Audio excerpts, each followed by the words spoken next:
catTHIS is currently at the Gig World Rise of the Economy conference, and here we are with one of the speakers, Mr. Mickey Ho, founder of Doyenic Solutions. So we asked Mr. Mickey Ho to know more about Doyenic Solutions. Thanks for the opportunity to share some good news today. My company, we deal with copywriting and social media. We try to help companies like startups, SMEs, and enterprises to actually influence their customers or even their end users, right? To actually do something about it. It could be brand awareness or to actually take up their services or products.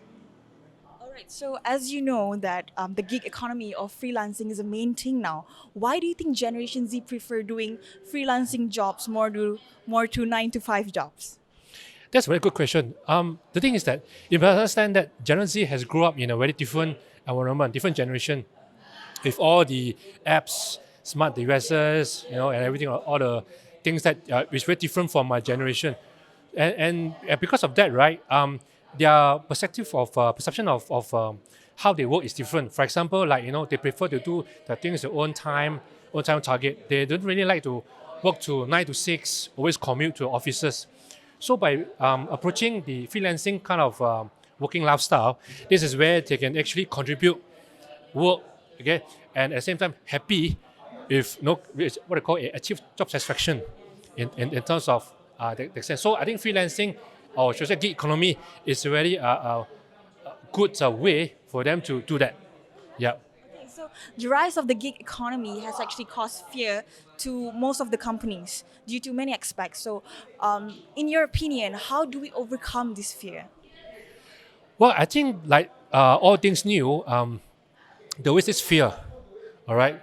But fear is good because it means that something good is coming, right? So I guess that there are two ways to do it.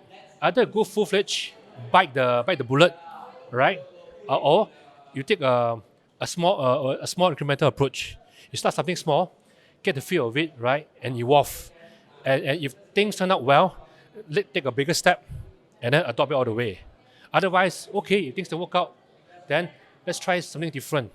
I think as we fine tune, things will be better. Just like internet, right? Smartphone, everything. When it first came out, everybody was about apprehensive.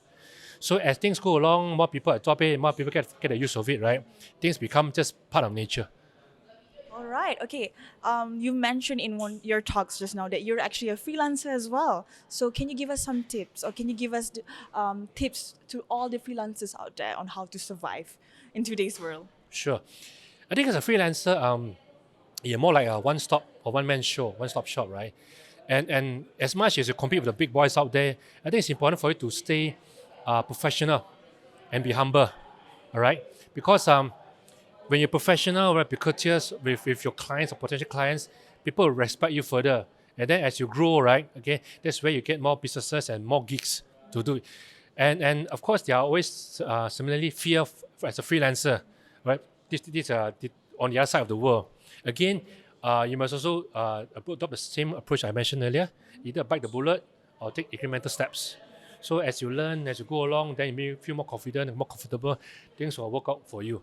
Yeah. All right. Thank you so much. Okay, Mr. Mickey, to conclude this interview, I'm sure you've heard about catTHIS. Yep. Now, what do you think about catTHIS? I think catTHIS is a very innovative so-called initiative here with the word free tag word here.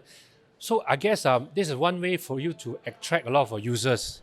And a lot of times, given the economy right now, right, all the trade wars going on, all the uncertainty, and also the gig economy, a lot of times, a lot of folks would like to do something which is low cost without spending too much money or time. So catTHIS is one way for these folks to actually use that and be part of the productivity kind of approach. Yeah, and also to spread across the message to share the clients of the catalogs, brochures, and whatever that catTHIS can do. Yeah. All right. Thank you so much, Mr. Mickey. Thank you. That was a very insightful interview, I'd say. All right. I'm Shazabe reporting for catTHIS Kuala Lumpur, Malaysia.